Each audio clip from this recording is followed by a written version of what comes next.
Forward on this video. Mm, Okay. Mm. Second, 1 second, 1 second. Alrighty. Irritation. Mm, mm, mm, mm. Yo, back again with another video. Hope everyone's having an amazing day, an amazing week, an amazing month. We in it with the month of July, and all this is gonna be on self-love and perfection. Something you'll never reach in your life. So, to start today's video, we already gonna like I said earlier before, and like I maybe said in one of the last videos I uploaded. I think it was I think it was a self-love video that I uploaded. But we talked about just self-love and different things of that aspect. We're gonna go deeper into there, but focus on a specific part of it, which, like I said, is gonna be on perfection and how you're not gonna achieve it in life. I'm gonna get straight to the point. You're not gonna achieve perfection in life. You're never gonna get it. You never will come near it. But we're gonna get into a good topic about it. We're gonna help show how to like vent it out in a certain way. So with me, I got the same people that I had last video. Y'all can just give a little introductions. Oh. Hi, I'm Janita. Nice to be back. Yep, and I'm Malachi. Nothing no beat by now. So we're a little bit short on today's video because not everybody can make it, but it's all good because either way, it's still gonna be a good video. So we're gonna have some good vibes. We're still gonna be able to do what we gotta do to get what we gotta get done. So as a whole, to start today's video, the question of the day is this.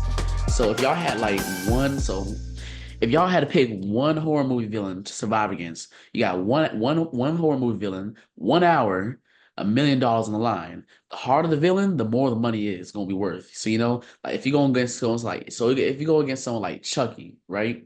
That's $1 million, right? But then you go against someone like Michael Myers, then you got like 2 million. And like the harder they are to survive, the more money you get. Who you gonna go against? Mm, Give me Pennywise. Mm. Okay, okay. Personally, I say the Ring girl, the girl from the Ring. I say that. The girl from Ring. The girl from the Ring. Yep, that's what I say. That's kind of easy. I mean, just don't watch the tape. You know what I mean? No, I'm gonna watch the tape. I'm gonna get my money from it too. I'm gonna watch the tape because here's the thing: my way out of this is fentanyl. Because look, here's the thing: the way the Ring girl kills you is by giving you visions and driving you to like pretty much insanity with it. But see, if I take fentanyl before she kills me with the visions, I'm good. Because the fentanyl's already gonna have me crazy. That simple. I'm gonna be tweaking before she even get there. So her job's already gonna be done. And by the time I get fixed by some EMTs, maybe spend a few days behind bars, do what I gotta do, then I'm gonna come out and be the richest man on this planet. Right there. Guarantee bands right there. Hmm. Mm. I'll say I'll I'm sure that I'll survive the people and get out. I feel like you can go to a sundown town and survive that though. I mean, I feel like you can go to a sundown town and get that experience. Exactly. But the main character decided to stay there. Me personally. Good point. I'm gone. Yeah, they are still all people. I say just bring yourself a little blick, bring yourself a little stick, and you good from there. Worst case scenario, you see anything suspicious, you air it out, and you go about your ways. Mhm. You gonna learn to switch in the house? That's jail time. Yeah, Yeah, that's it kind of is your time, but we saw it in the movie. If we're going by the rules of Get Out, then your best friend is probably the cop, and he comes up, he pulls up, you think you got to get arrested, and then bam, you good. Hmm. Mm, Yeah. I guess so. Wait, but Malachi, how are you surviving Pennywise? Is my question. Like, how are you gonna survive Pennywise? oh well. I mean, it's pretty. Pennywise's whole thing is that like he has power over you if you fear. And I mean like I'm not saying I'm not fearless, but like I know how to keep moving on in the face of fear. So like it's not it might get me for a little bit, but if he doesn't kill me immediately, then by second encounter I got him. All right, fair point, fair point. See, I would say it, but I couldn't do Pennywise because I got my set few fears I'm not gonna get past. Because I'm the same person that not even just like an hour or two ago, I was in the garage fighting a spider, and I damn near lost my life trying to do that. Like I can't like yeah, anything spider related, I can't do that. Oh, that's why I couldn't take like a movie monster. Like you ever seen the movie Arachnophobia? I can never do anything like that in real life. I Ugh. I can never do arachnophobia. Actually, that's the reason I'm so scared of spiders. I remember we was on vacation someplace. We was in a hotel, and arachnophobia was on. I watched the whole movie, but it's just like the thought of like a spider that big just crawling, like it's not even a spider you can crush with your foot. Like like I can do that. I couldn't do that. No, it creeped me out way too much. Same for everybody. Mm. The only other movie monster, or only other movie monster I feel like I could survive maybe is also like a movie monster. Like I think like a horror movie monster, like a one thing I feel like I can maybe survive is a predator. I feel like I can maybe survive a predator. Maybe. Predator? Uh-huh. Predator. What does that really count as horror? Well, it's a movie monster, technically, yeah. Oh yeah. I can survive the predator though. Mainly just due to the fact I just gotta add weak and feeble, like completely defenses. I mean like completely submissive. I mean no fight, no push, no nothing. I have to act like I'm the most minimalistic threat in the world. And then I'm good, you know? I feel like I can survive that for a good hour or so. I can survive the predator, I feel like. Any fight back, I'm gonna get fucked up. But anything else, I'm gonna be good. I'm gonna be real good. Hey, okay. Mhm. I think I could survive the Scream movie. Scream. Yeah. Scream is subjective, yeah. Yeah, I feel like I They don't can have a survive. gun. If they don't got a gun, I'm good. Right. And I feel like yeah, with Scream, it's like I say I could, but at the same time, I don't know for sure because it's like, I'll be so paranoid about who is gonna be the killer, who gonna be the one trying to kill me, you know? I mean, they gotta put on the mask and everything first, don't they? Yeah, good point. Personally, I feel like if you're, ooh, I feel like yeah, if you are like having to deal with the Scream villain, I feel like if you put yourself in a situation to where like you're isolated, maybe like if anyone comes near you, they're after you. I feel like you put yourself in a situation to where you can win it, maybe. I feel like you can do something with it, maybe. And then obviously Chucky, I feel like I can definitely take on Chucky. Like, sure, he's like a doll, the strength of a grown man, but still, I can still punt the fuck out of him. I feel like I can still beat Chucky. Like, I don't understand how you get killed by Chucky. Of all, oh, or like Jason, I feel like I can maybe do You're Jason. not surviving Jason, bro. I'm gonna keep it real Uh, with you. yeah, he is undead, but I feel like I can do something. Like, this gotta be something.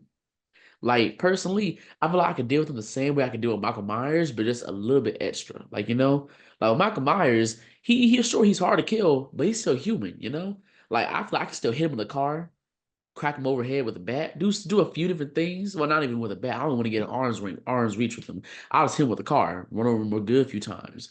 With Jason, I feel like I can do the same thing, but more. Like if I run over him, I gotta run over him a few different times until I hear a crunch. And even though I rev the tires on his head, do a few other things, set the body on fire, chop it up.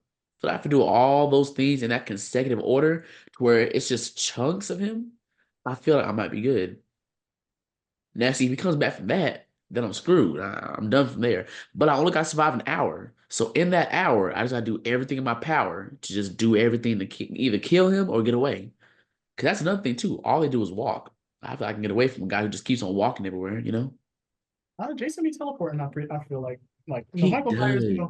He probably be running off camera, but like Jason, I feel like Yeah. Jason be teleporting. Jason do be teleporting. I've seen some of the old ones. He really do. You all right. Now I just gotta take the fight then. I feel like I can survive a good hour. I just gotta really just like really stay moving. Like, I'm telling you, just hit him with a car once or twice, few bullet holes, few explosives. I feel like I can do some decent damage. But then if I'm cornered at that point, I might just have to do something to plead with him, do anything to try and appeal to his better nature in any sort of way. He don't got one, but still, I gotta try and appeal to him in some sort of way. I feel like I can work out something there. I don't know. Maybe. What about Terminator? Who? Terminator. Nah, I'm screwed. I don't think I can do nothing against Terminator. I think I could do A Quiet Place. If I'm not with anybody and nothing's around me like making noise, I feel like I could do it.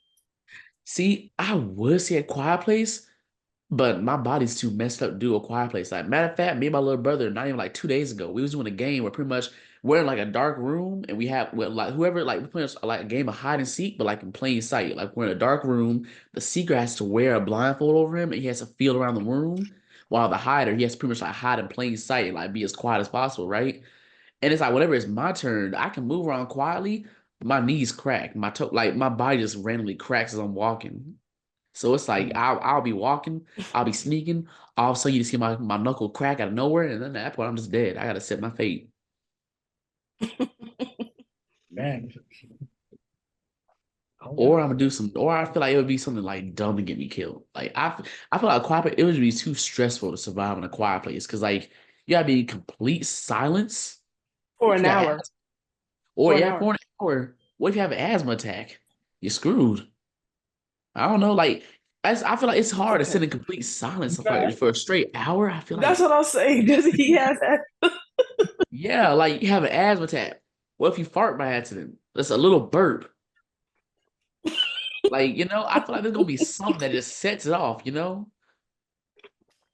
I Or guess. like or any more than an hour. Like even if like let's say if it was an actual apocalypse type situation and it was like a quiet place type of thing, I'd be dead. Like honestly, I think I survive a good week, better part of a week, but after that, I'm really gonna be through for it because yeah, I can only move in but so much silence. I already know on day one I'm about to kill my dog. Honestly, the dog's gonna get me screwed up. Like I can't have no pets, nothing like that. And then or like I feel like having a baby in a quiet place. We already seen how it was in some movies. Like having a baby in a Hmm. quiet place. I don't. Hmm. Yeah, no, I'm sorry, but I might. If I'm next to a pregnant lady, her baby starts crying, just trying to toss him out the bus real quick. Give him That's the natural Harriet selection at Tubman that point. special. What? Give him the Harriet Tubman special. Exactly. Look, you know what? That's real. Give her the Harriet Tubman special. That's real. Knock her baby real quick. But see, because yeah, I feel like it's just honestly a situation where yeah, I feel like it'll be so stressful. Either that or they gotta take one for the team. Her and the baby gotta go. I mean, fuck the population. I mean, look, y'all gotta go at that point. If y'all gonna kill all of us, you know. Only thing I really know for a fact I can never survive is like the aliens from the alien movies. I can never do that. Wait, Nah. talking about um like the xenomorphs? Yeah, xenomorphs. Can't do Uh it. No, I'm screwed. I I'm can not doing survive that. both for sure. Give me a gun, I'm good. I don't know if I can do a xenomorph. Right? Look, they can catch you in the water. They're silent. They're damn near bullet. It takes a lot of bullets to kill them. But either you shoot them, they got acid blood. I mean, they got razor sharp tails. They're made to kill. I don't think I can do it. I can't do a xenomorph. And then turn around. I think, oh yeah, we good, we good. Then you chill with someone. He's like, dang, I ain't gonna hold you. Got a little bit of a chest burn. I ain't gonna hold you. Like, whew, oh damn, her burn a little bit. The turn around, we got a then we got another three more on our tails. Like, I don't think I can do a xenomorph. Mm. I got it. I got xenomorphs. Yeah, I got it. What would be your path to survive a xenomorph? Because honestly, it's like, yeah, I don't see no path. I don't see no way you can survive it really. I feel like at most, like it's gonna take some equipment and maybe some prep time. I need a ranged weapon because you can't really CQC with the xenomorph because of the acid blood. But like Mhm. I feel like if I had to survive for an hour and I had a gun with a fine amount of ammo, I feel like I would be able to do okay just because especially if I'm somewhere familiar, I can just sneak around the place. And I mean, sure, I'm not gonna be quieter than xenomorph, True. but I mean like this dark, they can't really see, I can't really see. It's kind of like it's fair game there. But like, if it was like they were invading our planet, then that's different. I probably wouldn't survive that. But like if it was like just like Yeah. for three of them or surviving with them for an hour, yeah, I feel like I could make that happen. I see the same. Yeah, nah, I don't know. That's all you. I can't do a xenomorph.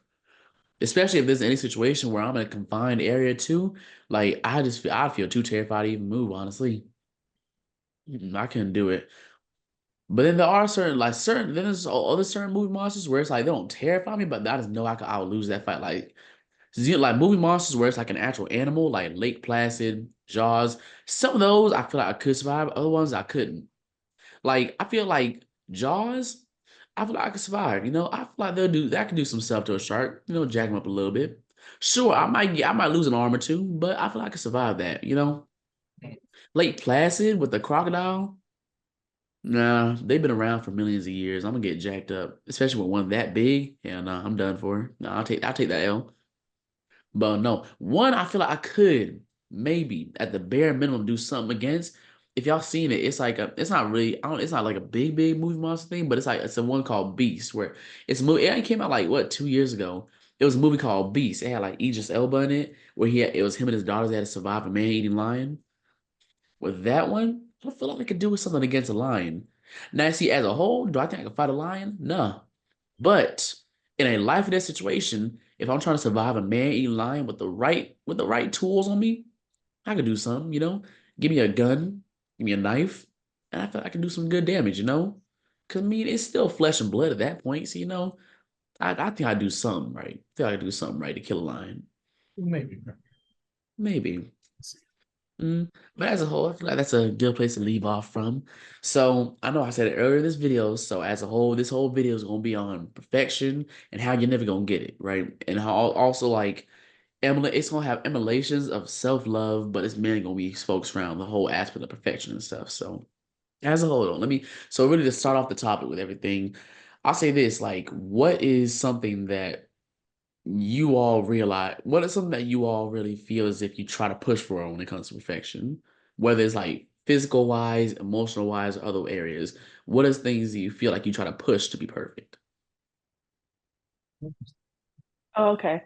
Right now I'm working towards having my financial situation perfect.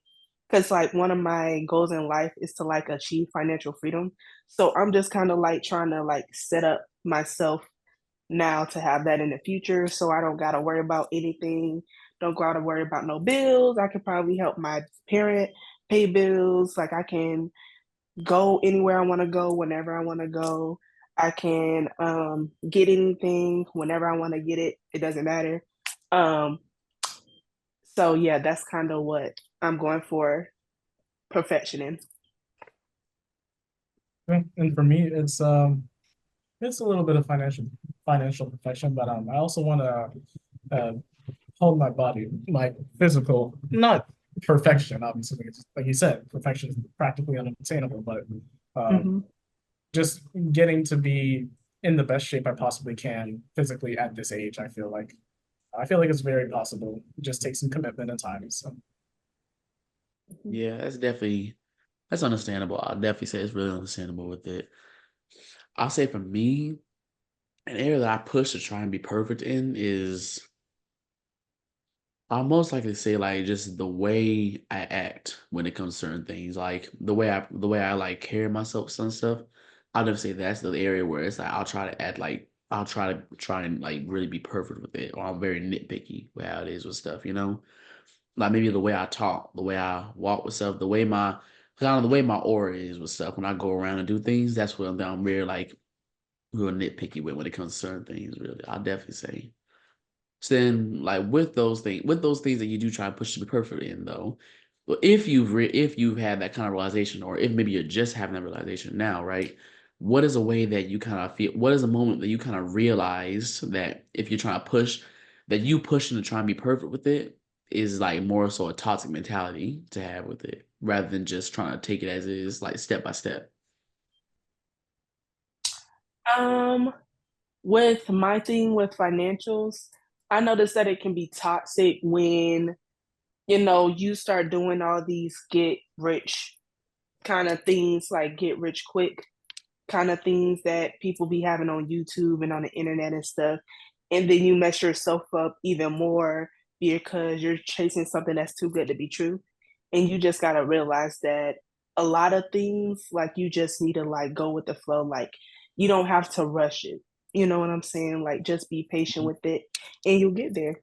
So, yeah, it's the same thing with me and like physical with attaining physical perfection. Like uh, there's a lot of different sources of media to pull from on how to get the right routine, and some of them will just straight up steer you wrong in like their descriptions and how they go about stuff. On one end you're doing full calisthenics and just working on your body weight. In other ones you're taking anabolic steroids. So it's a fine line to walk, but as long as you have the right guidance, it should be pretty good. Yeah, I definitely understand what you're saying with that. Like with it, it's definitely a situation where it's like I say like pushing when it comes to pushing for perfection, it's definitely like it's a fine line to where it's like it's good to push and push and push, but when you kind of obsess over it and when you really like get to a point to where you're nitpicking every last aspect of it or you're tearing apart yourself just trying to get to that level of perfection, that's when it like kind of becomes a little bit toxic with it because then that point you kind of just messing it up more as is, that's definitely an area with it.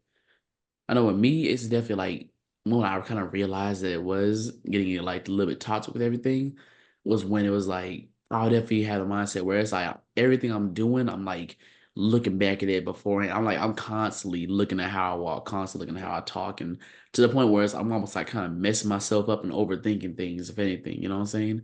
Like yeah, I'll get to the point where I'm like I'll be overthinking all the stuff I be doing because in my head I'm trying to push for it to be perfect, push for it to be just in every aspect good. Like I had an A plus, but I'm trying to get an A plus plus with it. I'm trying to get an A triple plus with it and everything. I'm overstressing all those aspects. So that'd be a big aspect of it. But then what do you think was like another what do you think was like for that profession? What do you think was like a thing that apart like dang, what is something that you think fueled it more than anything though? Like obviously I know he said it was maybe like you had money, like you wanted to try and get money and everything like that. But like what was like kind of that nagging sound in your head that like for the few moments you wasn't actually like applying that work and the few moments you were actually like giving yourself a moment to breathe, that you kind of heard that nagging voice in your head saying, oh, you gotta get back to work and everything so you can get to this point. So you kind of put yourself back in that grind all over again. Um, so like even on the 4th of July, it was a holiday. I had the day off, but I still felt like I needed to be productive. Like I didn't like feeling unproductive. So I don't know, like I was watching informational YouTube videos and taking notes and working on certs and stuff like that. So that's kind of like not saying that I necessarily need that information to get me to the place where I need to go, but it'll definitely like I don't know boost it, and it's definitely an option. So that's where I say that's where the nagging voice comes into when you're just chilling, like you feel like you have to be productive. So well, at least for me. I see what you're saying. For me, it's a little it's a little different. Sometimes I'll be like on social media or something, and I'll see things like my friends back in New York. They'll like post their training sessions with each other, like they do boxing training and stuff of the sort. So I'll see them and I'll be like, they're over here, they're getting their minds, their bodies right. It's not much of a nagging voice. It's more like a push of encouragement. Like Mm-hmm. I gotta get up and get active now. I can't get left behind. So Right. that's what it is. Like it's a competitive spirit for me.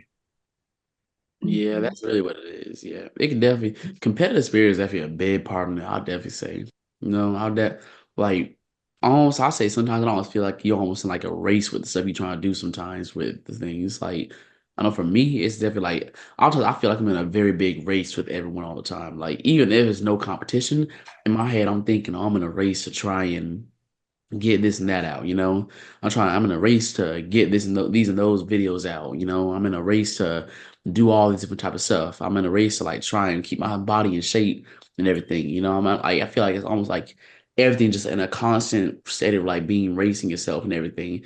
So it's like almost only to get that moment to breathe every so often. Right. I'll definitely say it was like a big thing. Even when I was back on campus and everything, it was definitely a big thing where like almost every single day I was doing something. Like if I was doing nothing, I felt like I was being useless that day. So it's like I had to keep on doing something again and again and again and again. And it was in a way it was honestly like draining, but at the same time it was the only thing that kept me going sometimes. Like not saying I didn't enjoy some of the stuff I did. I enjoyed lots of the things I did. But at the same time, it was also a situation where it was just like, I'll be like doing this and that at one point. Then I finish this and I'm like, oh, okay, well, now I gotta do more. So I do more. And then I finish up that. And I'm like, oh, okay, I finished up this. Now I gotta do even more. And it's almost as if it's like I really just don't give myself that time to like feel, oh, I feel good. I feel oh, I feel like, okay, I'm good for the day. No, I gotta keep on doing something. If I'm not doing something, then I'm doing nothing. If I'm not doing anything, then I gotta be doing something. That was a mindset I always had on me nonstop, you know? Yes, it was definitely like a nagging. Yeah, well, at least for me, it was a nagging sense in my head and everything. Or it was just that voice kind of whispering in my ear being, oh, you gotta stay productive, you gotta stay active, you gotta stay ready and everything like that, you know what I'm saying? So then here's another thing then to kind of flesh it out a little more. What is something that you feel, what was like a time in your life that like you, if there is one, what is a time in your life you realized and you kind of worked through your aspect of like you don't have to be perfect with this or that? Like what is something that you were doing where it was like a long road of like working and working and work on it, but you had to learn how to accept, hey, I'm not gonna be perfect at it, you know? Oh, you could go ahead, Malachi. So for me, uh, as I was growing up, I was considered a gifted student because I things kind of came easy to me when I was younger. So after getting to like I said, I want to say third, maybe fourth grade, the work became a little bit more challenging, and I wasn't really seeing those A's, those high A's anymore. And so it was like it came as a bit of a reality check to me that there's going to be a point in time where you're going to go through some difficulties, and the fact of the matter is you're never going to, you know, be consistently at your best all the time. And so I kind of just had to like take a step back. And it was kind of early, so I was frustrated with it because I was only like 8 or 9. But um looking back at it, I had to realize that, it's not gonna you're not gonna get an 100 on every test. You're not gonna get an A on every paper you write. There's gonna be slumps sometimes. Mhm. Um, I'll do something academic too. Probably in high school because once you get to high school, they're like, "Oh, these are the most important years of your life because these are the years that determine where you're gonna go for your future." So, kind of what Malachi was saying, like, um, ideally you would want the perfect SAT, ACT, GPA, all that good stuff, because you feel like it'll put you in better places. But then I realized even though I didn't have the best SAT score or the best GPA, I was still able to get where I wanted to go. So um, that kind of goes into like it doesn't have to be perfect. Like even if it's not perfect, you can still get the goal that you want. So that's something that I definitely learned um, with that in that time frame. Yeah. No, I'd definitely say for me, I'd have to say the academics part, that was definitely a big thing into it. I'll say it wasn't as hard for me though. I'll say one thing for me was honestly, one thing for me was a big part. It played a big part like my high school times, like me running track and everything. Cause it was like, I kind of had to, it was like part of me had to kind of accept the reality that I wasn't going to be like the perfect track runner and everything. But it was partially because of like a big part of it was because of the circumstances I was in with certain things, like physically wise, I was because of the circumstances I was in. I kind of make the realization because one thing is because the issue with it was is like at first when I came in heart surgery, because honestly, I mean not heart surgery, when I came into track and everything, honestly, while I was coming off of having open heart surgery when I was like in my ninth grade of high school and everything, right?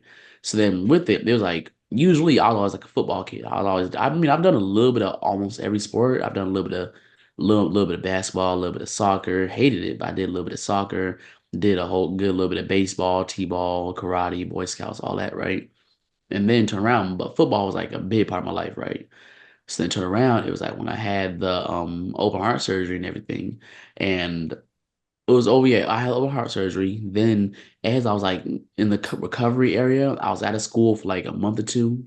Yeah, I was out of school for like a month or two. And then after that, then I went and I was when I was finally able to get back to school, COVID hit. So then, I was stuck at home for a long while. So in that time, it was like I was in the mindset that, oh, I'm gonna get back ready for football, you know what I'm saying? So I was like my friend that lived next door, his name was Patrick. He lived like with him, he had an indoor gym in his garage. So I'd be at his garage like every single day. Like once I got cleared to actually be able to work out by the doctors and everything, then I'll be in his gym every day from like 7 in the morning till later that afternoon, just working out. know what I'm saying? I would be doing full body workouts. I'd be biking for like a mile or two. I'd be running, doing dead man sprints every single day, day in, day out, nonstop. Because in my head, I'm like, oh, I gotta get back to what I was. I gotta get back to that perfection. I gotta get back to that level and more since I'm going to another level of football now too. And it was definitely a hard moment where it's like physically wise, I was definitely like physically fit for football. I was more than physically fit, you know. I got myself back in complete physical shape in like but like 2, 3, 4 months at most, you know, after just a whole bunch of nonstop work and everything. And I mean, I was like I was in bad shape after the surgery too. Like, I mean, I had a fat pack. No, not even no six pack. I had a fat pack at that point. Like, I lost all muscle mass, everything. But going back out the football field, it was like I went back out there, but it's like my heart would be beating every time I set foot on the field. And it's like I wouldn't even be doing nothing half the time. My heart would be like beating. And it took like it took a few like week or two when I was at the summer training to realize that I was honestly afraid to be out there. Cause you know, part of me was afraid of getting hit and everything like that. Cause since it was only but a few months after the surgery, I was in my head being on some, oh, what if something gets knocked loose? Cause at that point, the scar that I had on my chest, it was still real fresh and everything. The scar is still really noticeable now, but it's like it was like really fresh at that time still. So in my head, I'm thinking, okay, well, what if they knock something loose? What if something hurts it? You know what I'm saying? It was that nagging mindset that I had to kind of make that realization. So that's why it's like afterwards I transitioned over to track instead. Cause my cousin was like, "Oh, come out to track and everything. You know, it can be something different for you, everything like that." And yeah, running track. Well, even coming out of football, realizing I wasn't able to do that, but also going into track, I had that realization that, oh, I'm not gonna be perfect at this because it's like it was a new experience. And on top of that, it's like I'm coming in from heart surgery and I'm having to learn how to do this and that. I had to like learn how to do all this different type of stuff and everything. You know, it was definitely an awakening experience. I'll definitely say because you know it was like it's hard to realize that you're not gonna be perfect and stuff. You know, it's gonna suck like hell. But it's like it's a realization I had to make to actually enjoy running track. You know what I mean? Mm-hmm. See, no, I know it's definitely like yeah, it's definitely a long experience though.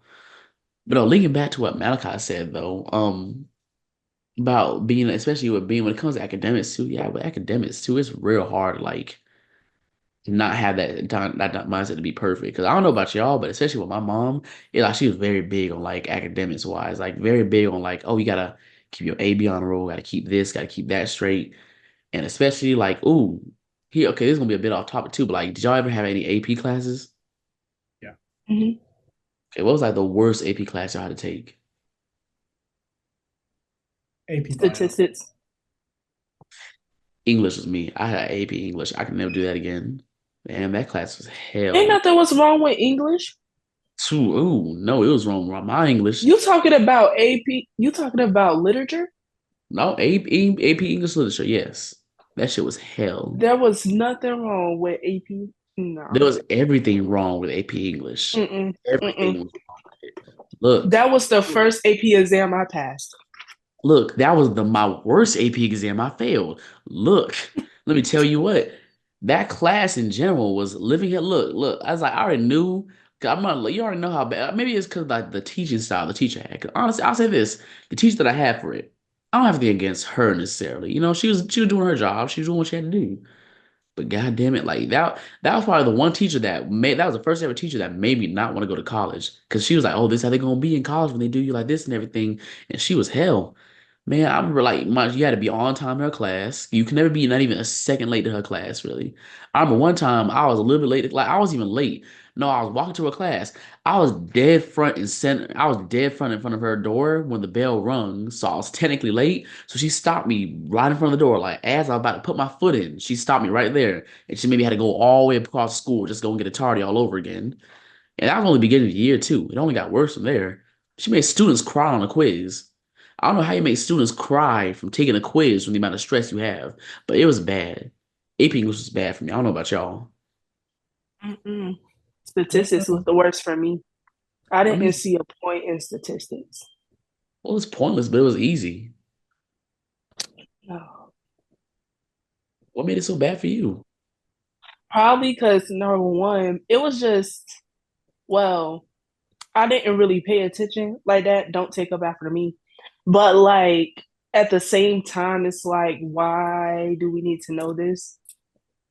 At least like right now. Like, why are we learning all this? And then I don't know about y'all, but I hated like anything that had to do with FRQs or what's the other things they had?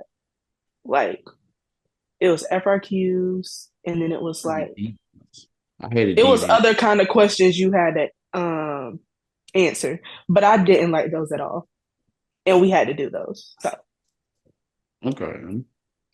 But then Malachi, what was you what you say? Was your words, Malachi? AP Bio. I mean, that's so bad. Yeah, because because my major now is basically all bio. But I say it was my worst, mainly because of just the challenge that presented me. Like Janita said with FRQs, I hated doing those, like goodness me. mhm. And it it, it kind of just like it served as a wake-up call because I knew like I wanted to go into school as about like I knew I wanted to do something regarding bio in college. So kind of when I took AP Bio, it served as some exposure for me. And despite how much I hated it, like I said, it was like a wake up call because um, of just the challenge that it proposed. Like it challenged me to think in an entirely different way, and I hated every second of it. But looking back, I'm thankful that I did it because it was something that I needed. I feel like if I didn't do it and then came into college, I probably wouldn't like what I was doing all that much. Okay, I see what you're saying. Now, only other course I could say was like nearly as bad. AP Calculus kicked my ass too. I'm gonna hold you. That's because I just couldn't make any sense of it. Well, I could, cause yeah, I couldn't make no sense of it. I know even then, usually math comes natural to me. I'm real good with math, but I hate that was like the one time I truly did hate math with such a passion. Because I remember like, you know how much it pissed me off? That takes 3 pages to solve one goddamn problem, and I'm not even halfway through the test. That was the first ever time where that was actually the first ever time in my life where I never finished. I feel like some tests, once it got to a certain point, I didn't even finish them. I just kind of just took them zeros because I was like, dang, you know what? Like I'll answer the first question, took me like 20 minutes to answer that first question. All right, bet. How many more we got? 10. Oh, cool. Okay. How many more? How long? How much more time we got in class? Oh, 15 minutes in class left. Oh, words. Say less. All right, then. I'm gonna just respectfully turn this paper over. I'm just gonna write a few bullshit answers, and I'm just gonna go about my day. Take this zero, take it like a man, take it like a champ, you know? 'Cause, AP calculus is just not it. Now, the homework took me longer to do than the test half the time, too. The homework was kicking my ass, too. Like, it was just bad. It was bad all around, really, you know? Because it would just really, especially it would confuse me. Because it confused me. The thing that kind of messed me up too was that I didn't know how to use a calculator really. Like I barely knew how to use a calculator because it was like growing up, especially it was mainly because from elementary school. The teachers that I had at elementary school, they never let us use calculators. They said all the math you're gonna do it on paper. So there'll be other students that they'll be using their calculators. But for us in our class, we weren't allowed to use any of them. So I never actually used a calculator until like high school. Actually, I never used a calculator until like high school, midway through middle school, really. So it's like coming into AP calculus where almost all of it is on calculators. Everyone's pressing their calculators they're on their fifth question. While I'm still trying to write out the first question because I'm trying to find the deviant of a goddamn square multiple by the power of five or something. Like, it was just a pain. It was a real pain trying to do that class. Mm-mm.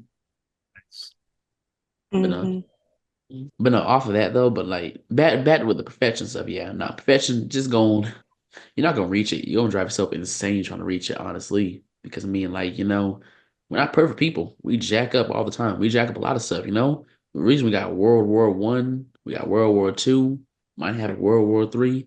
The reason we got people like in the world, like, they don't go for good names. There's a reason why we make mistakes. Like, one of the most recently big mistakes was Drake taking on Kendrick. Biggest mistake of his life. Oh, And we all yeah. I know Malachi, you know very well. I know I mean you're no Drake fan. You're a Kendrick fan. I know you already know. Drake, that was Drake's mistake. But none of us are gonna be perfect. None of us are gonna be on that level all the time. Even if you're on like a D1 level, even if you're the best in the game, you can still be brought down. You can still get humbled. Yeah, like case in point. Drake. You know, Drake. He was definitely on the top of the game in a way. I'm not gonna say he's the best in my opinion, but he was up there.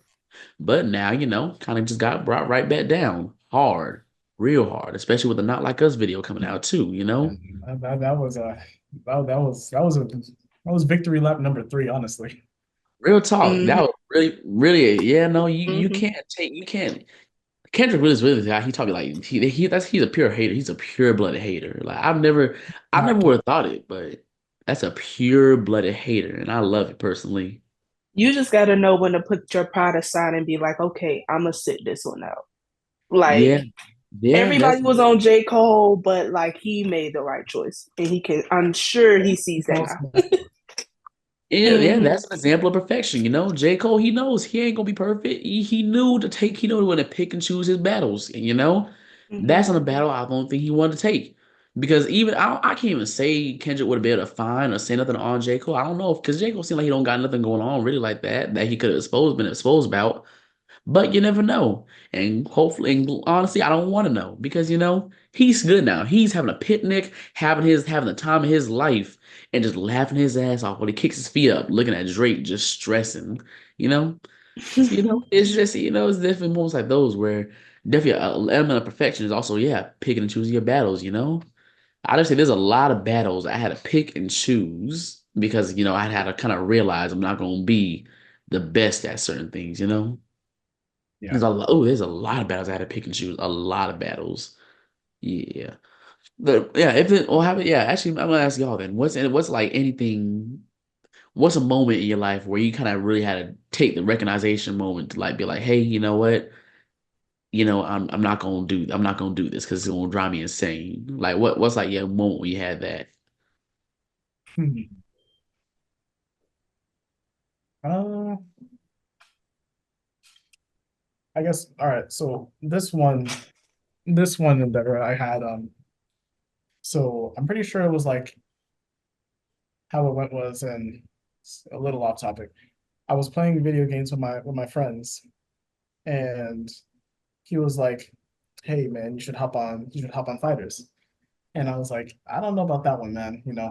I know I haven't played that game in like 2 years, and I know you got 400 hours on it. So that's like Mhm. that's a whooping waiting to happen." So I was I wasn't really all for that.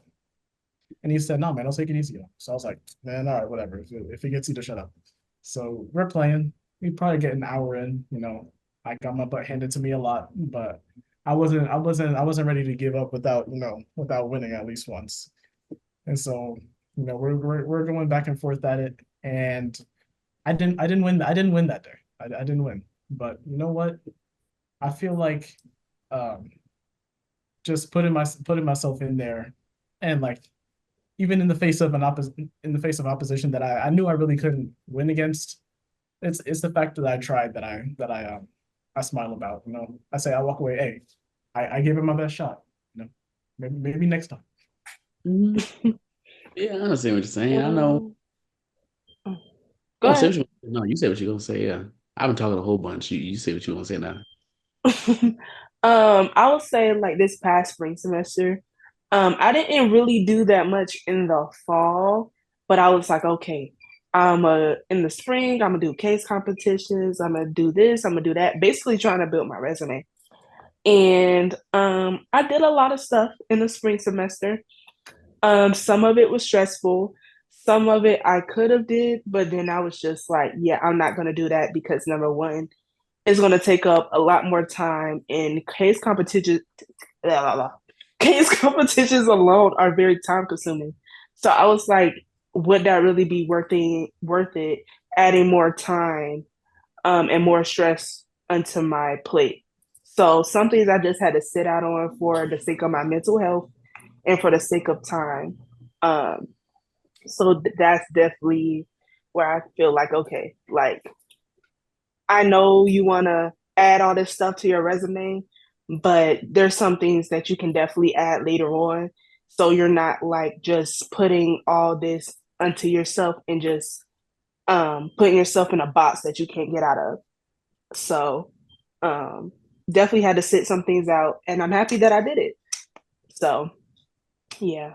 Yeah, it's definitely a big element of it. I know. For me, my situation is kind of relating back to Malachi's thing with the gaming stuff. Because I do have other like more serious stories on me having to realize I had like not take this battle, but I think I was a little bit depressing talking about the whole heart surgery stuff. Just changing it up a little bit. I'd definitely say like with gaming, I'll say one realization. It is as dumb as it is, it was an actual alone realization. It was me playing Dragon Ball Fighters with my little brother, you know? Look, I'm not gonna lie to you.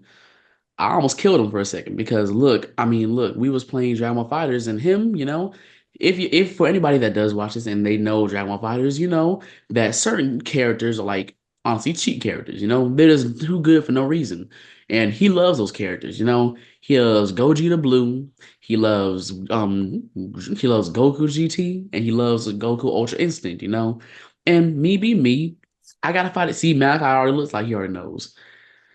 See, but like with me, it's just a situation where it's like, me, I'm hard headed though. I'm gonna be like, okay, I ain't no punk. I'm not gonna let my little brother beat me in this game. So you know who I'm gonna get? I'm gonna get Broly for Gogeta. I'm gonna get Janemba for GT Goku. I'm gonna get Jiren for Ultra Instinct Goku. And we throwing them hoes. Boom, boom, boom. I'm taking out his characters one by one by one till I get to Gogeta.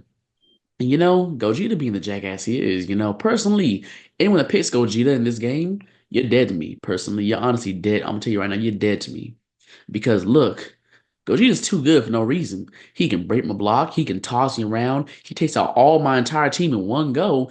And it's like one thing leads to another. We 3 hours into the game, we're on round 30, and I've lost 29 of them just to Gogeta. And I honestly did rip up, I think I ripped out a bit of my hair with how pissed off I was getting. Like, when I tell you, I was losing my I was losing my sanity trying to beat Gogeta. I was honestly losing my shit on a whole nother degree. Like I don't even usually get mad at games like that. But I honestly had to take a breathe at a moment because it was definitely one moment where I'm about to go again. I feel myself wanting to break my controller, And I had to like take a moment just to realize, hey, you know what? Let's just take this L. Let's just go about my way and let's live my life. Because personally, I didn't feel like I had to pay for a new controller. Did it suck ass that he was going to brag about it the rest of the week? The rest of the week about beating me in the game. Yeah, it did suck. But either way, I had to take that L because I knew the loss to win ratio wasn't gonna be good. Like I knew if I took one more loss, I'll be down through two more controllers because one ain't gonna be one at that point. I just say, man, fuck it. If I can't win, can't no one play the game no more. I'm just throwing out the whole thing. So there's definitely moments like those where, as stupid as it can be, picking and choosing your battles is definitely a thing that can, even in the simplest of times, it can definitely come into play. Even something as simple as a game or something as stressful as trying to do case competitions and trying to do different things in life. It can definitely vary around. You never want to make you never want to treat it only you never want to take care of it. You never want to only pay attention to it when it's a big deal. Because sometimes it's the little things that can really make a big difference with stuff. As Hmm. as general as it can sound, yeah, as general as it can sound, it's definitely the little things that can make a really big difference in how you operate little things. Like if you had especially if you had like a long day, sometimes you be able to find the simple enjoyment in a game, in a fun game, that can be the thing that can be like a make or break for you. Almost as if like you having a bad day, you walk past trying to slam your door, but it gets caught in your belt buckle. You about to rip off the door off its hinges. It's sometimes the little things that can really make a big difference in what you're gonna do with life. Or how you even just how your day's gonna go. Hmm. So, but then adding on to that with perfection aspect, then right, what is something that what do you find is a way to really help you kind of like center yourself, like what is something you do like when you realize you're in that loop of, oh, I gotta do this, or I gotta do that, or I gotta do those, or I gotta do these. What is your way that you would end up breaking out of that loop? Because I know everyone oftentimes has their own separate ways on how to do it, whether it's meditation, whether it's sometimes it's needing, whether sometimes you actually need somebody else, because sometimes you honestly do need somebody else to help you break out of that cycle. But how do you go about doing it? For me, um, It's as simple as reminding myself that at the end of the day, I'm not competing with anybody else in the world. Like Mhm. I'm the only person in my competition with is like myself. You know, I'm working to be the best version of myself that I can be, and so I, that really just doesn't involve anyone else unless like I had like a trainer or something, which I don't. But yeah, so like when it comes to achieving true self improvement, like it starts with you and it ends with you. So That's Mhm. huge.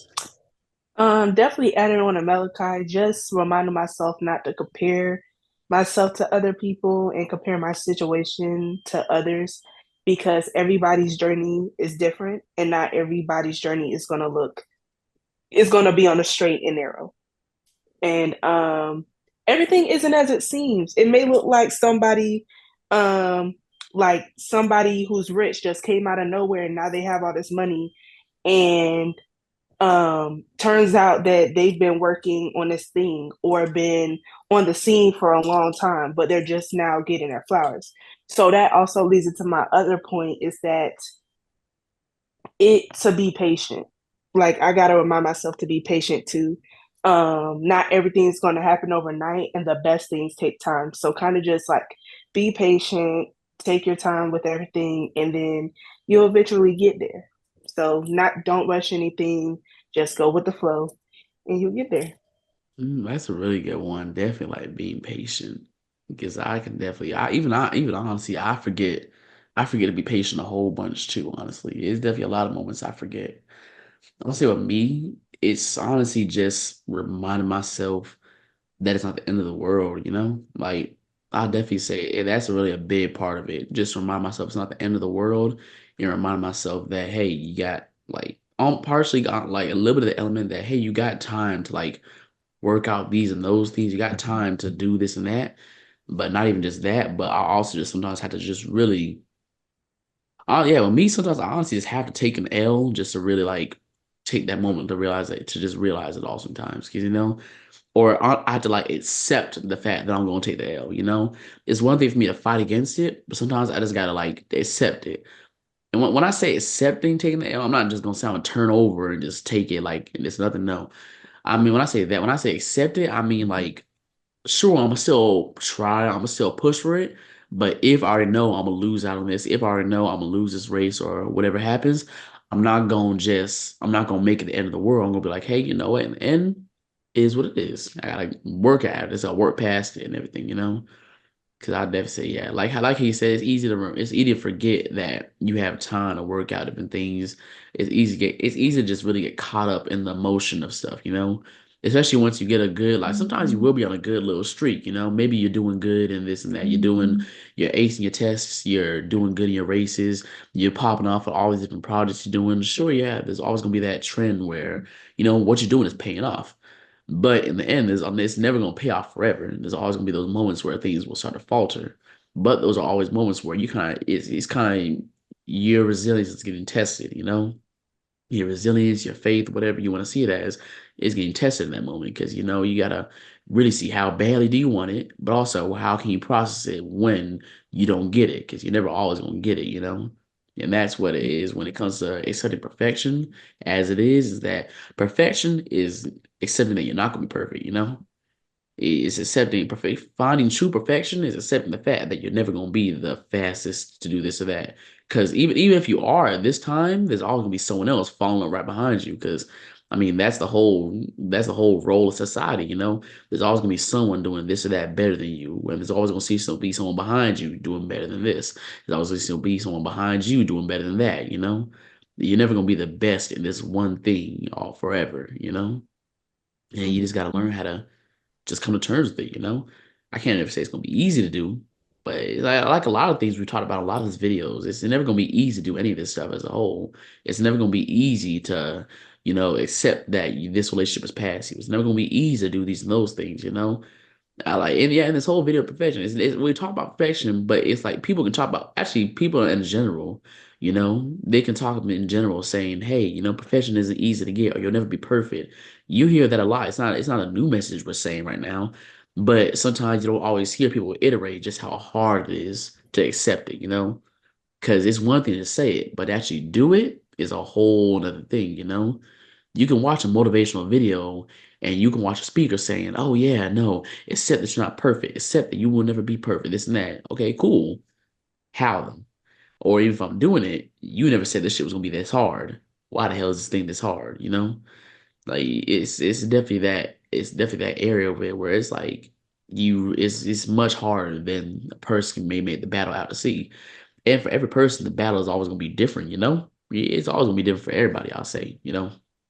Some people may have it easier than others. You know, if you're filthy rich, you can drown in your money. You like Scrooge McDuck, this motherfucker. Like if you that rich, sometimes it may be easier for you to find your perfection with stuff. You know, you're not the best in this. Well, cool. I can throw money at it, do what I'm gonna do with it, or do what you can find other releases. Or maybe even if you're in a relationship, you may have it easier than somebody. You may have it easier than other people. I'm never gonna say everyone has all the same. Some people have it harder than others. Some people have it easier than others when it comes to setting perfection. But you know, that's the thing. That's the beauty, but the cynical beauty in life as it is, where it's like, yeah, accepting it is a whole different thing. Now, see, once you do it, cool. Oh yeah, it's gonna be amazing once you do. But the path to do it is definitely a rocky and sticky road to go about. You know what I mean? Yeah, I'll definitely say find value in your failures. Um, I think Mel said it, or both of y'all said it, like just taking an L is not the end of the world. Every failure is an opportunity to grow and to work towards getting towards that place where you want to be. Even though it's not perfection, you'll get to it as close as possible as you can. So that's still worth something. Also to find imperfections, or my fault, perfection within your imperfections. Definitely when it comes to like compare yourself to other people, but in a society where originality is kind of dying out, it's a good thing to kind of like not look like everybody else. So Mhm. Yeah, that's that's what I'll definitely. say. Since we're on the topic of L's, then like, what is the biggest loss y'all taken? Like, what's a loss that y'all took where it's like in that moment you was like, dang, like it was either embarrassing or it was just a big L in that moment that you took. Um, Mm, that's a good one. um, I don't know if I would really call it an L. It's more so just a humbling experience for me.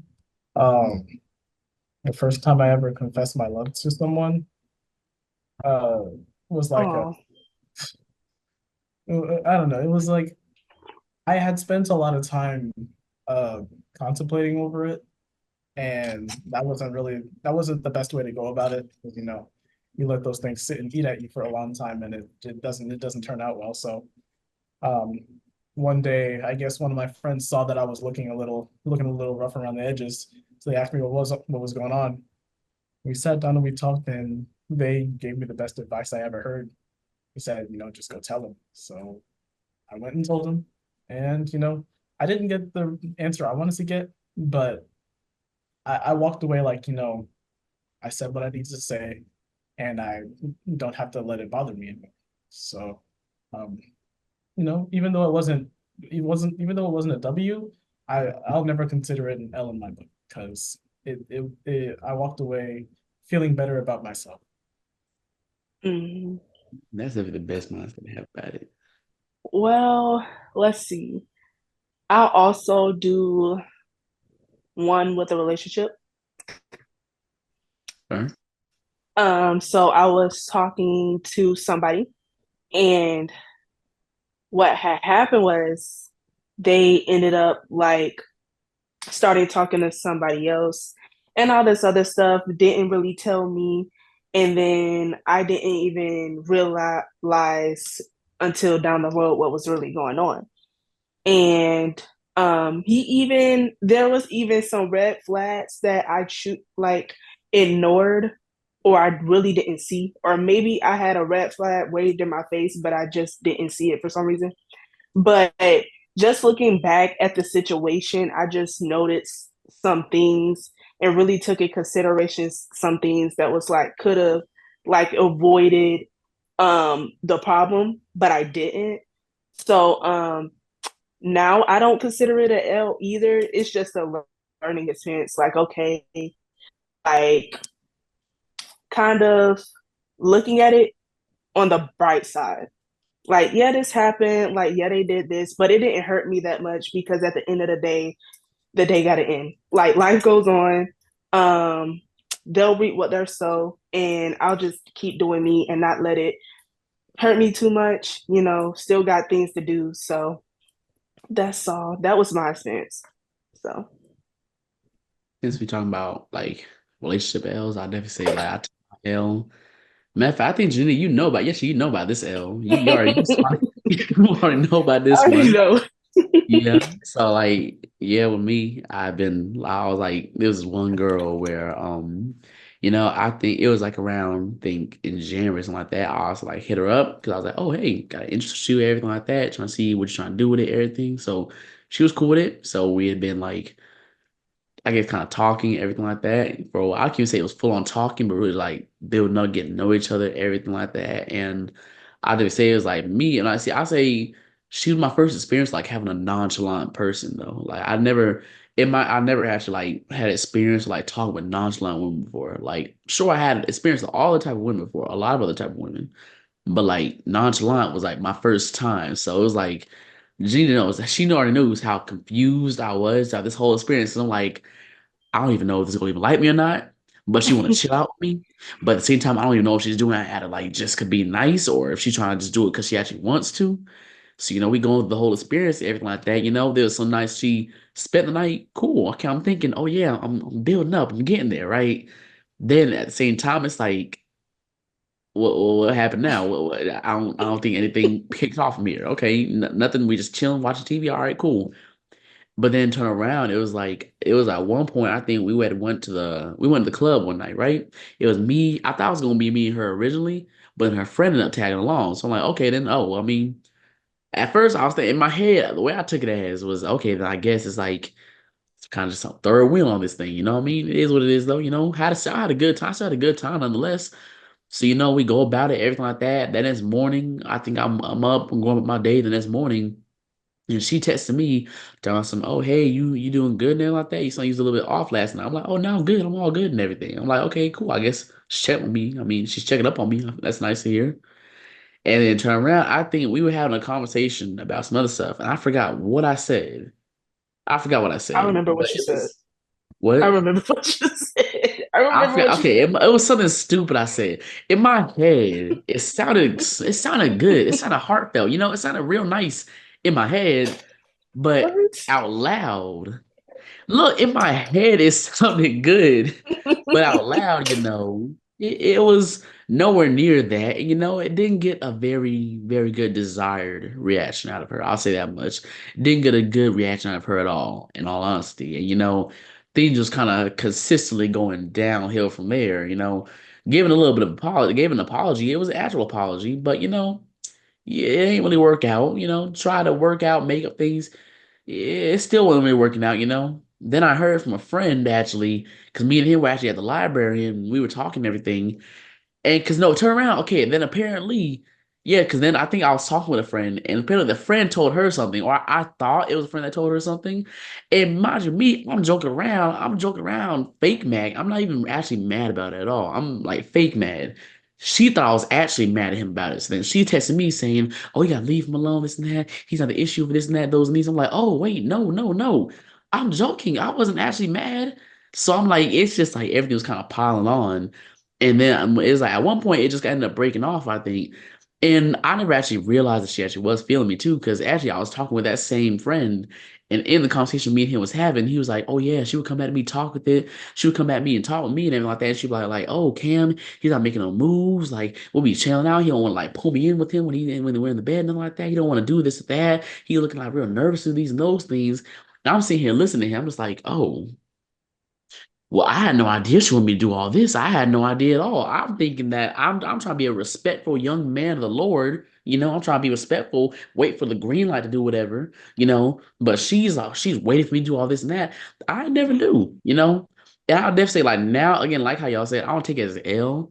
I just kind of take it as me being a bit of a dumbass. But It's definitely moments like those where is again it was definitely that humbling moment though, and like you're not gonna get every girl, because at least up until that point, usually at least my streak when it came to like girls and everything like that, it had been pretty good streak. I've been going on real strong with it, no real hard L's as of lately.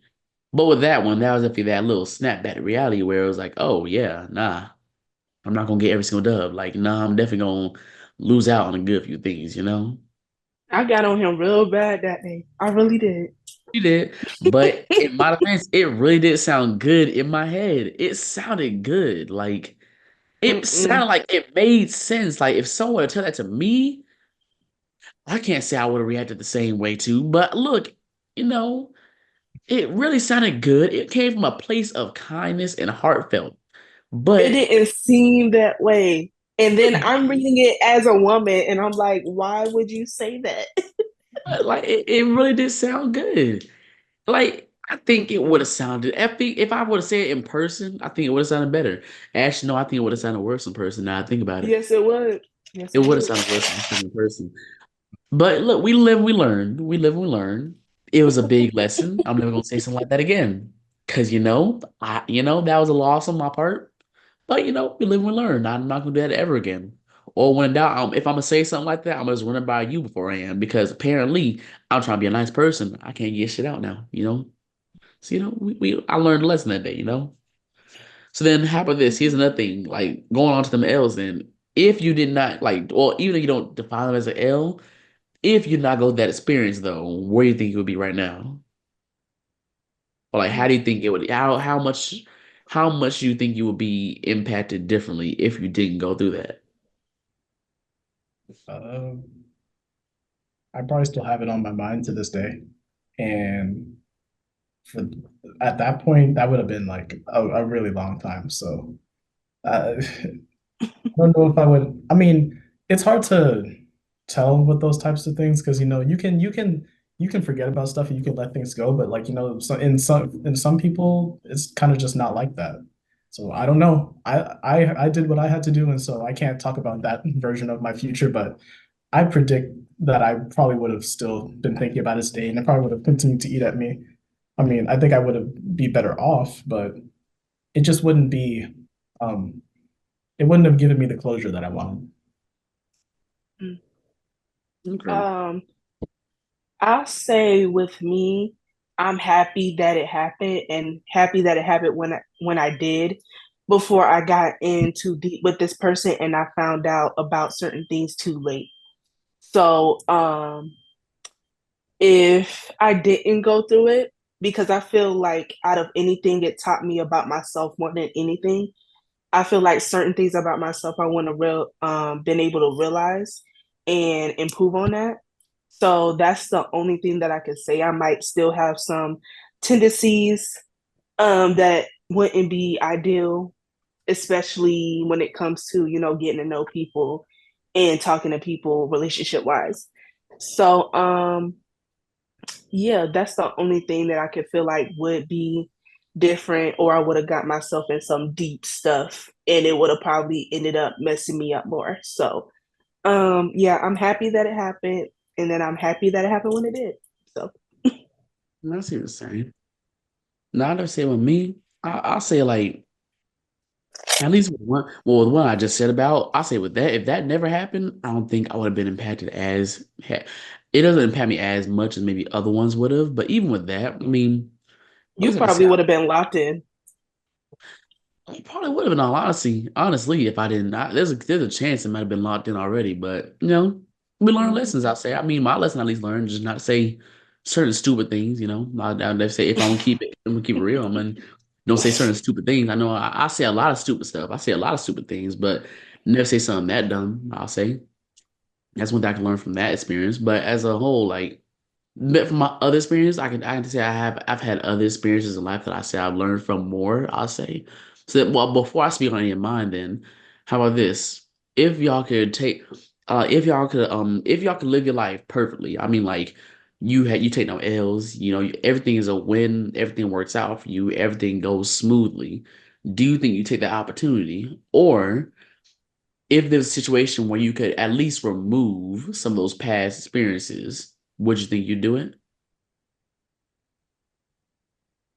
I mean, like remove the pain from it, remove the embarrassment from it, everything. Uh, Uh, what? well, I'll say it depends on the situation. Um, the situations that didn't really add any value or teach me anything that, major that could help me along my journey, I would say, yeah. I mean, those can go away. Especially the more painful ones, but those really happened when I was like younger, like elementary schoolish. But as I got older, it's like those certain things kind of like started to teach me more and started to have more value. So, um, those I wouldn't get rid of. And if I had a choice to pick a perfect life, would I pick it?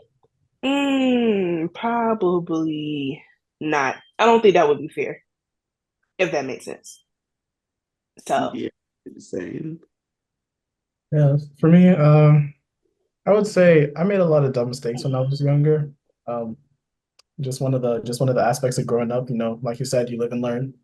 I don't think I would get rid of the most of them because I walked away from them with a lot of new knowledge about how to go about things. But I guess some things here and there where like JJ said, not a lot of stuff uh turned out to change, not in me or in anyone else. I probably would get rid of those. And given the option to live a perfect life, if you asked me a couple of years ago, I would have said yes, but me now, I'm saying no, mainly because like I'm not gonna say I've seen what a perfect life could do to someone, but like I've seen what living very comfortably for too long could it could change your mindset. It can make you um not want to grow at all. And so that's not what I want for myself. And so I would say no. yeah. And I I see. feel like getting a perfect life, I don't know how I would feel about myself if I just got it, like, had it handed to me. Like, I would have more pride saying, like, okay, I worked for this instead of like, oh, yeah, it was just given to me. Like, I just got it. Like, it doesn't hit the same. Yeah. Yeah. No, I'd never say like, yeah, I think I'd be an arrogant little prick if I didn't have my L's in life, you know?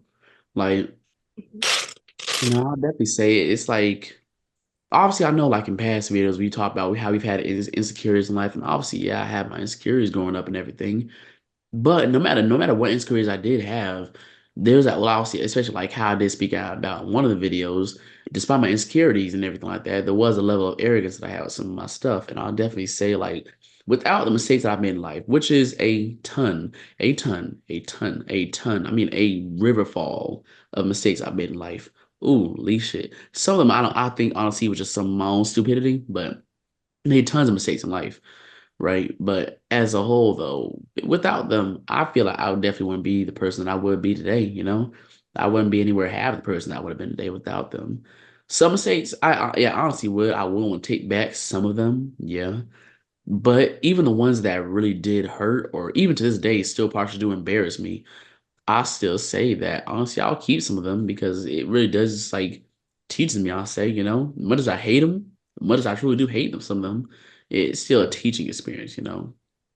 Like kind of going back into one of the other, like going back kind of into the heart surgery thing. I'll just say like that was one experience where while it wasn't L, I wouldn't ever take. I don't like while it was definitely an L in life. I'll say at least the West way I sometimes view it as not fully because obviously it was a supposed to be for save a life and all, but as a whole though, I definitely say I will never take it back. I mean that experience did expose me a lot of different things. I'll definitely say it's like I definitely say it was one. It was really eye opening. I'll say it definitely did shape my ideals with a few different things in life and the way I view life as a whole.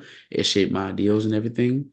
And even then, without it, I can even say I wouldn't even found track as being my favorite sport if I didn't even do it too.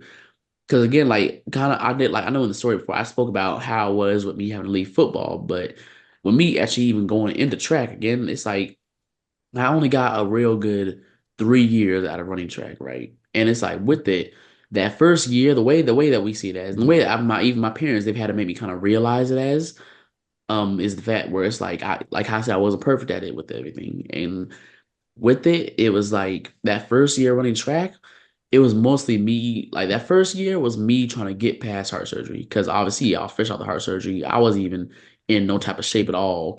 I was in no type of track shape at least, you know. I was muscular, but had no speed, had no endurance really. So I had to build that up. My junior year was the first year I ever started having PRs, the first year I ever started actually getting better at it. But then at that point, even though my body was better, mentally I wasn't in the right headspace because all that time with the heart surgery, my headspace was just not where it needed to be. So I wasn't able to perform. I was too scared to push myself. I was too scared to push my body to that extreme to try and get better and better, you know?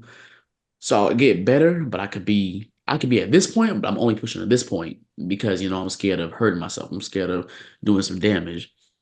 And it took until my senior year to actually properly get good in a way. It took until my senior year to actually get better, to actually see any real progressive growth in a way that it's like it's growth that it was permanent in the way that I am with my body now, you know? It took until my senior year to actually get my form right, do certain things right. And I'd have say it shaped me as well. It shaped me as a whole. Like if I had a perfect life, I can say I wouldn't have even had half the friends that I had now, you know? I wouldn't even have half the stories I could tell, half things I can joke about with y'all or even other friends. I wouldn't even have half of them to even say about. Cause like, okay, let me ask y'all, for example, how many of the stories do I tell about where it's actually how many stories do I tell where it's like not me doing like a stupid thing or like me making a stupid mistake? This is a good few. Yeah, it's Yeah, a good few. it's a lot, right? And it's like I Mhm. definitely say it's like without me making those mistakes, I wouldn't have been half the person I am today, you know? Like, I already know I said it a few times, but I really do mean it when I said like, yeah, those mistakes they do shape me as a person, you know? And I don't, and I, when I see this, I say this: don't just and I see if you're like again like how you said in previous videos, you want to take things in moderation. Like you don't want like how it's self love. There's an element of narcissism with it, but you don't want to be completely narcissistic. With when it comes to accepting that you're not perfect, don't just fuck up and getting fired from your job and doing this and that and like pretty much taking straight L's all the time and just say, "Oh, I'm not perfect. Things gonna get better." Sometimes you still gotta apply that pressure to still do better. But when things don't work out like you want them to, that's when you got to realize, hey, it is what it is. You know what I'm saying? Because yeah, like I said, if I never went for like honestly, if I never went to track, I wouldn't have even had a whole bunch of the friends that I have when I'm coming back home, or I wouldn't even be in the shape that I'm in now to be able to do half things I'm able to do now. You know what I'm saying? Or even then, it was the first sport where the team that I was on really felt like a whole family. Like everyone on that team felt like a family for me. Yeah, I was close with everyone on the team because we all run together, do this and that together. You know what I'm saying? It was the first sport where I played where I had a coach that was like he really seemed like he cared, like not saying he didn't care, not saying I haven't had coaches that cared, but like he's the first coach that really like with the way he did his workouts with us, he would have workouts specifically for each of us, for each of his runners. He had, hey, I know how you run, I know how you do this and that. So he paid attention to us. He really helped us grow and get better in so many different types of ways. You know what I'm saying? So it's like without my mistakes, without taking those L's in life, whether it was or wasn't in my control, I say I just want to be able to do even half the stuff I do today. You know what I'm saying? Or Mhm. or even this, or speaking from people that may be an older sibling. I know Malachi, you're an older sibling too. I know speaking from an older sibling perspective, if I didn't have as many mistakes as I did today, I wouldn't be able to teach my little brother half the stuff I do. Now, does he listen to everything I say? No, not even close. Half of him says he's doing the stuff I already did, and I try to warn him, and he gets his ass beat for it. Yeah. But as a whole, though, I'll say like I wouldn't be able to at least help him out with half the stuff he's able to do because I'll say like especially with being an older sibling, it's a process. I don't know how this is for you, Malachi, but I'll say like for me, it's like a type of thing where it's like he'll watch what I'm doing. Yeah, he'll watch what I'm doing. He may not listen to what I'm saying, but he'll be watching what I'm doing with stuff. So it's the fact that now he sees me learn from my own mistakes. Maybe the way he goes about stuff, he goes about it in a better way than I did before because he realizes, oh, I don't want to make the same mistake my older brother made, so I'm gonna do better than him. And I honestly like seeing that. Am I gonna let him be better than me? I can't say all that the way. I still wanna give him a challenge with stuff. But as a whole, though, I do want to also be able to teach him better. You know what I'm saying? Or there's some very few moments where it's like, maybe me and him we're having a late night conversation and we're honestly having like a heart to heart. And it's a moment where I can really like I can speak from the mistakes I've made in life, whether they be really dumb mistakes or really, really dumb mistakes, I can speak from my experiences and really give them a lesson and hey, this is how you deal with these and those things. This is how you deal with people. This is how you deal with all these different types of struggles that you have in life. You know what I'm saying? Hmm. So I say like, then I'll say, so then I have for my final question then, what is like one mistake? What's like three? Actually, I say no. I'm not just gonna say one because it's usually maybe a bit more. What's three mistakes you've made in life that honestly like they were things that shape you to the like things that maybe people may go through or things that may be on a person's mind a lot that you've experienced yourself that you can say, hey, it's okay. You're not gonna be perfect, but you'll learn from this thing. You'll actually you'll grow from this. Um, Oh, go ahead. um, so first one is letting my anger get to me. Kind of just wrapped a bunch of people up in a big old mess that really didn't have to happen. I mean, the reason why it happened in the first place was pretty petty, but story for another time. Second one was having too much hubris. Like I said, I was a gifted kid growing up. And so, I always took everything with the I got this attitude. And I mean, that wasn't bad until like I actually faced a challenge and it was kind of like, I don't got this and I'm ready to give up. So that's that kind of took a toll on me. And then my third mistake and probably my biggest mistake is you know, trusting people a little too easily, especially when I was younger. Um, I had some friends that didn't really have my best intentions at heart. And so, it kind of led to a whole lot of people getting hurt and it kind of sucked, but it had to happen because I had to learn from it. So, Hmm. I'll say um trying to chase perfection or be perfect for other people. Trying to satisfy what people want from me or I guess what they would like me to be. Uh, Number two, I say being too forgiving. It doesn't take a lot for me to forgive you, but I feel like being too forgiving, like forgiving you and then letting you come back into my life the way you were, what could be a mistake, especially if you're gonna repeat, like keep doing the same things you're doing. Um, is definitely another one. And number three, I guess being in that mindset that it has to be this way.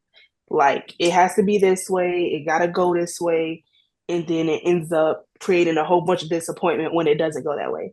So definitely leave room for error and realize that everything might not go your way, but that's fine because everything happens for a reason. And again, just be patient. So Okay, I see what you're saying.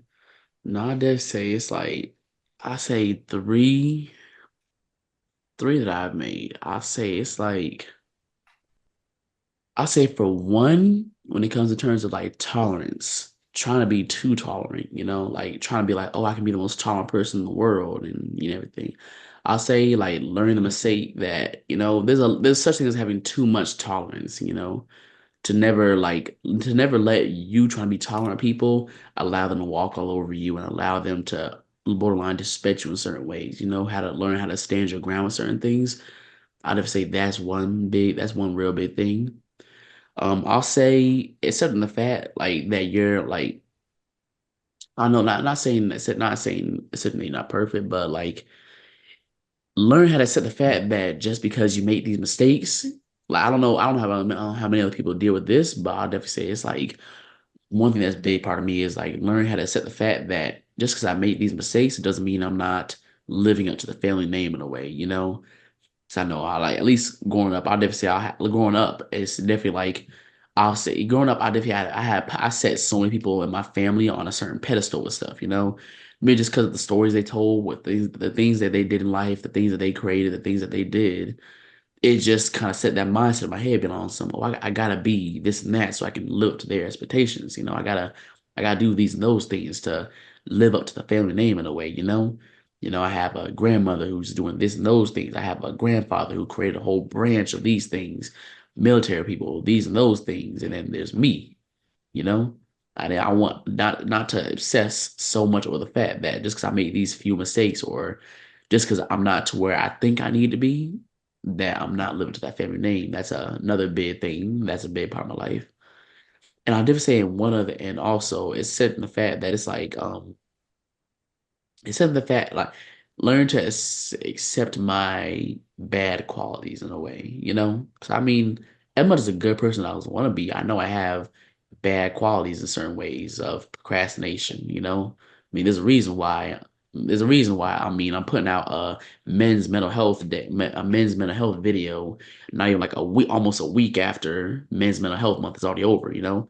I have bad procrastination with some of my stuff sometimes or or learn to set the fact that sometimes I do, or well, sometimes I do have like bad judgment on people. You know, sometimes I usually I try to be a good judgment. I try not to even judge people. Sometimes I try not to try to be mean sometimes, but sometimes I do have those certain tendencies with things, and I have to learn to accept the fact that perfect person, they have my bad qualities every so often, but my good qualities outweigh the bad, Always try to make it an effort to have the good outweigh the bad and try not necessarily push off the bad, but learn to just manipulate it and turn it into something that can at least make it into a strength sometimes. Like that, those are three big things I say are big in life, because yeah, again, like I never say like just like how we've said before that self-love is a big thing in life, just how we've said that knowing yourself and who you are as a person is a big thing in life and coming to terms with who you are as a person. God, our part of that is yeah, accepting the fact that you're not perfect. You're never gonna be perfect. You're never gonna forever be the ideal person. A good example would be like, you can hear at one point that Michael B. Jordan, sexiest man alive. Everyone's gonna want him. But then you take it maybe like 20 years in the future, everyone maybe, I'm not gonna say this is gonna happen, but then you may take 20 years in the future, people gonna be saying, "Oh, I don't know what we saw in him. This person sets this person alive. Or you know what I mean? Like it's always gonna be a progression. Like I said before, it's a consistent growth in the way that people are, and especially with how it is today, with like how Gina said, it's like it's a world that's like dang, what'd you say? I need to say well, like, how in terms of like social media, I don't know, it's such a world with like a lot of false images with stuff. You see a person may Hmm. show this and that, but it's really a whole different way. It's definitely a world where in the world like this, it's easy to get caught up in that image of self-perfection. If we try to do bodybuilding, it's easy to get caught up in that image of self-perfection, to have that 8 pack, the 10 pack, to have all these 32-inch biceps, to have all this different type of stuff, to have the Instagram body build, to have 1,000, 2,000, 3,000 followers, and get caught up in all that. It's easy to get caught up in the fact that you see these young millionaires and everything like that. You see all these rappers, you see everybody like that. It's never a problem. It's never no, never get it twisted. It's never a problem to shoot for the stars. It's never a problem to shoot high, but never get caught up shooting so high that you run out of fuel on the way up. You know what I mean? Yeah, that's good with it. That's a Hmm. good way to put it. Like, it's always good to shoot high for the stars, but never get caught up. You never get so caught up that you don't be attention that you don't be paying attention to your fuel gauge. Because then what can happen is that you're shooting further and further and further. You're going as far as you can possibly go. But then by the time you look back, you 30,000 miles away from the planet. You're out of fuel and you just kind of left up there drifting with no way down. And then what? You know what I mean? It can leave you in a Yeah, state. don't compromise yourself. Yeah, never Don't do. put yourself in a bad situation trying to be perfect. Yeah, because you'll get jacked up trying to Hmm. think, or even if maybe you do reach to what you feel is your perfection, you had to do a lot of things that you're not even proud of, or you had to do a whole bunch of stuff to get to that point that you almost have that feeling of emptiness left. You know what I mean? Like you almost have that feeling of like, dang, I got nothing left in me to push. Because that's another big thing too. You know, you may be pushing for so long that by the time you get to where you want to be, you have no more drive because you exhausted everything on that one mission. You exhausted everything on that one expenditure. So then by the time you get to the top, you don't even feel like you don't even feel like you want to do nothing no more. You don't even feel like you don't even feel accomplished almost. You know what I mean? Mhm. Because that's definitely a big thing. I'll definitely say, yeah, you never want to exhaust yourself, you know, trying to get to that high, trying to get to that high pedestal or trying to get that feeling of, oh yeah, I'm the best, you know? Sure you want to push, but to exhaust yourself or to it's okay to stretch yourself out. It's okay to really push for it. It's okay to apply that pressure even when you're a little bit tired. But to yeah, to truly exhaust yourself to where you can't even move anymore, that's pushing it, you know what I mean? You gotta leave some room for Mhm. growth. You gotta leave some room for error sometimes, you know what I mean? Hmm. For sure. Yeah. I think that's covered about all the points, if anything, you know, unless y'all have anything else to really say. I'll just say if you're chasing perfection or the best case scenario, make sure you're doing it for yourself and not anybody else. Yeah. That's a big thing, yeah. You definitely make sure you're doing it for yourself and not anybody else. That's definitely a big thing. Malachi, you had anything? Mhm. Um, don't compare yourself to others. At the end of the day, you're the only you that ever existed. I think I said that first in my first appearance. And be the best that you can be. No one's gonna, no one's gonna copy Right. Mm, definitely a good point. Yeah, yeah, always remember, like, yeah, I'm just tell you, like, you're never gonna be perfect. Never, ever, ever, ever will be perfect. Nowhere near perfect. You know, you're never gonna be the best at anything. Well, I'm not gonna say that. You're never gonna be perfect at anything. You're gonna be the best, but there's gonna be someone that's probably gonna beat you like a year later, maybe. But it's all good. Cause perfection is just it's never obtainable. It's never gonna be something you're never gonna get, you know? You're never gonna reach that point of perfection to where you can just say, oh, like if for maybe for example, for those of you that's ever watched Jujutsu Kaisen, you're never gonna be the Gojo of your universe where you're perfect in every single way. You're never gonna be the All Might of your universe. You're never gonna be the Goku of your universe where you're just perfect. You're just gonna keep on winning and winning and winning. No, you're gonna lose. You're gonna take some L's, you know? But you get back up, you dust off the mud crickets, you get back up and you go about your way of life and you do better. Learn from the L's. Don't obsess over them, you know? But as a whole, yeah, that would be a really good place to leave off from. Just remember to like, subscribe, and comment. Maybe comment on your own experiences, on your own L's you've had too. You know what I'm saying? Maybe if I see one that I like, you might even see me respond to it.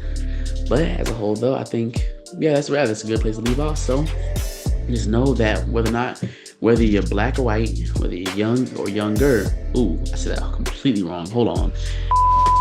But whether you're old or young, whether you black or white, whether you're old or young, whether you're weird or weirder, just know that Mind Zoomers is a place for you. It's a place for your family. It's a place for your uncle, your mama, your sister, your brother, your niece, your nephew, whoever you are. It's a family away from home, and it's a place you feel safe at. Just know this is Mind Zoomers, and y'all can give you little outros if you want to. I'm Janita. See y'all in the next one. I'm Malachi. Thanks for having me again. And I say, Cameron, I'm your host, and we'll see y'all in the next video. Peace.